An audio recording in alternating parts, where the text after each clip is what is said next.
Hey everyone, welcome back to the channel. We've got breaking news that just dropped moments ago from the Ninth Circuit Court of Appeals, and this is absolutely massive.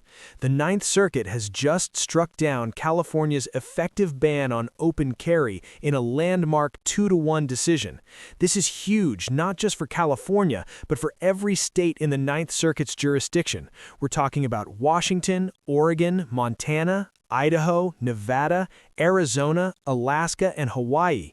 This decision affects millions of Americans. Let's dive right into what just happened. Before we get started, make sure you hit that subscribe button and turn on notifications, because Second Amendment news is coming fast and furious right now. We're in the middle of what might be the most important period for gun rights in modern history, and you don't want to miss any updates. I want to start by thanking gun owners of California and gun owners of America for bringing this to everyone's attention. The Ninth Circuit just released its opinion in a case called Baird versus Bonta. This is a case we've talked about multiple times over the years on this channel. It challenges California's effective ban on open carry.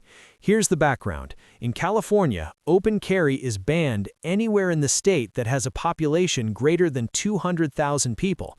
Given California's population density, this effectively bans open carry throughout most of the state. The vast majority of Californians live in counties with populations exceeding 200,000 people, which means they've been completely prohibited from openly carrying firearms. Now here's where it gets really exciting. The majority opinion was written by none other than Judge VanDyke. If that name sounds familiar, it should. This is the same judge who gave us that incredible dissent in Dissent versus Bonta, the magazine ban case. Judge VanDyke is, in my personal opinion, the best Second Amendment judge on the Ninth Circuit. His legal analysis is thorough, his understanding of constitutional history is deep, and he's not afraid to call out California's unconstitutional games. This guy absolutely needs to end up at the Supreme Court someday. Let me read you the key parts of this opinion, because they're powerful. The panel held that, quote, California's ban on open carry in counties with a population greater than 200,000 is inconsistent with the Second Amendment's right to bear arms as applied to the states through the 14th Amendment. They go on to say, applying the standards set forth in New York State Rifle and Pistol Association versus Bruen, the historical record makes unmistakably plain that open carry is part of this nation's history and tradition. It was clearly protected at the time of the founding and at the time of the adoption of the 14th Amendment. This is exactly what the Bruen framework requires. The Supreme Court has been clear: if conduct is covered by the plain text of the Second Amendment, and there's no historical tradition of regulating that conduct, then modern restrictions are unconstitutional. The Ninth Circuit correctly applied that test here. The opinion continues, there's no record of any laws restricting open carry at the founding, let alone distinctly similar historical regulation. California's failure to satisfy its burden to present evidence of a relevant historical tradition of firearms regulation is dispositive with respect to California's urban carry ban. That's the knockout punch right there. California couldn't produce any historical evidence supporting their ban because no such evidence exists. The Founding Fathers never contemplated banning open carry. In fact, open carry was the norm throughout American history. Concealed carry was actually viewed with more suspicion historically than open carry. Now, the panel did address different aspects of California's law. For counties under 200,000, California theoretically allows open carry with a permit. The panel found that this rural licensing scheme, at least on its face, appears to be a shall-issue regime, where a general desire for self-defense is sufficient to obtain a permit. Bruen indicated that shall-issue licensing regimes can be constitutional, so the panel didn't strike down that aspect. However, Judge Lee wrote a concurring opinion joined by Judge VanDyke that highlights something absolutely infuriating. California claims that citizens in less populous counties can apply for open carry licenses, yet California admits it has no record of even one open carry license being issued, not one, ever. Judge Lee points out that one potential reason for this is that California has misled its citizens about how to apply for an open carry license. This is what he calls subterfuge to deny citizens their Second Amendment rights. California creates this theoretical process that exists on paper but is impossible to actually use in practice. It's legal gaslighting. Now, there was one dissenting judge, Judge Smith, who argued that California can ban open carry because it doesn't implicate the text of the Second Amendment, since Californians already have concealed carry available. This argument is absolutely absurd. The Second Amendment protects the right to bear arms. It doesn't say you can only bear them concealed, or only openly, or only on Tuesdays. The manner of carry is irrelevant. Whether your firearm is inside your belt or outside your belt, it's conduct protected by the plain text of the Second Amendment.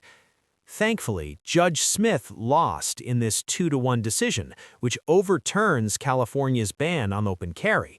But we need to be realistic about what happens next. This is not a mandate yet. The state still has options. California can request rehearing en banc, which means asking the full Ninth Circuit panel to reconsider the case. Based on California's track record, I think that's exactly what they're going to do. California and the Ninth Circuit both love to delay Second Amendment victories. The Ninth Circuit has a notorious history of taking pro-gun decisions en banc and reversing them.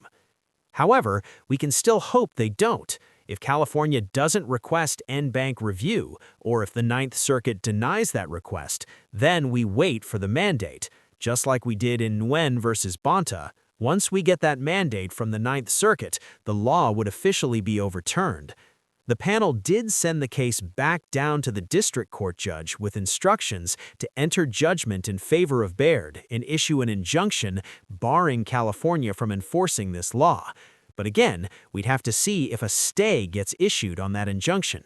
If a stay is issued, California will continue enforcing their ban while appeals proceed. Now, it's worth noting that even when this decision takes full effect, California will still require a permit for open carry. It's almost identical to the process for getting a concealed carry permit. Unlike states like Nevada, where you can open carry all day without a permit, California maintains this licensing requirement for both open and concealed carry.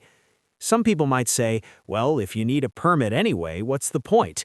But that's missing the bigger picture. The point is that the Ninth Circuit has now officially declared that banning open carry violates the Second Amendment. This is a huge statement of constitutional principle. And remember, this decision doesn't just affect California. Because this is the Ninth Circuit, this ruling applies to every state within the Ninth Circuit's jurisdiction. That includes Hawaii, which has extremely restrictive carry laws. It includes Washington and Oregon. It includes Montana, Idaho, Nevada, Arizona, and Alaska, though most of those states already have permissive open carry laws. The real impact will be felt in the more restrictive states. Hawaii particularly stands out. This decision could be the key to unlocking carry rights for Hawaiian residents who have been effectively denied their Second Amendment rights for decades. Judge VanDyke's opinion makes clear that there is no historically relevant analog from the founding of our country through the Reconstruction era that would validate a law like California's today. Open carry was not only common, it was actually preferred in many areas during the founding era. Concealed carry was viewed with suspicion because people thought you were hiding something. Open carry was seen as honest and forthright. The historical record is crystal clear on this point. Americans have always had the right to openly carry firearms for self-defense. States cannot simply ban this fundamental aspect of the Second Amendment. Now, I want to temper everyone's excitement with a dose of realism. We've seen the Ninth Circuit en banc reverse pro-Second Amendment decisions before. Duncan versus Bonta, the magazine ban case, initially won at the 3-judge panel level only to be reversed en banc. The same thing happened with other cases. The Ninth Circuit en banc has never upheld a pro-gun decision. Not once. That's why there's a real possibility this case eventually ends up at the Supreme Court. If the Ninth Circuit en banc reverses this decision, the plaintiffs would almost certainly petition the Supreme Court for review. And given the clear historical record supporting open carry, the Supreme Court would have a strong case to grant cert and overturn the Ninth Circuit. But let's stay optimistic for now. Maybe, just maybe, the Ninth Circuit will decline to hear this case en banc. Maybe they'll recognize that Judge VanDyke's analysis is correct and the historical record is overwhelming. Maybe they'll let this decision stand. The timing is also significant. We're in the middle of an unprecedented wave of Second Amendment litigation. The Supreme Court has major gun rights cases on their conference schedule. The Trump DOJ is actively intervening in Second Amendment cases. 25 states are filing amicus briefs supporting gun rights. There's mounting pressure on lower courts to actually follow Supreme Court precedent. The Ninth Circuit might be getting the message that their days of ignoring Bruen are numbered. The Supreme Court is clearly willing to take Second Amendment cases, and they're clearly willing to reverse circuits that refuse to apply Bruen correctly. This Baird decision, combined with all the other developments we've been covering, suggests that we're at a turning point for gun rights in America. Courts are finally starting to take the Second Amendment seriously. I'll be watching this case closely and will bring you updates as soon as anything happens. If California requests en banc review, we'll cover it. If the Ninth Circuit denies that request, we'll celebrate. If this goes to the Supreme Court, we'll be there every step of the way. Make sure you're subscribed with notifications turned on so you don't miss any breaking news. Drop a comment below with your thoughts on this decision. Hit that like button to help spread this information, and share this video with anyone who cares about Second Amendment rights. This is a major victory, and we need to recognize it as such, even while preparing for the battles ahead. Thanks to Judge VanDyke for his outstanding legal work. Thanks to the plaintiffs and their attorneys for persevering through years of litigation. And thanks to all of you for staying engaged in this fight. I'll see you in the next update. Stay informed, stay optimistic, and never give up on your rights.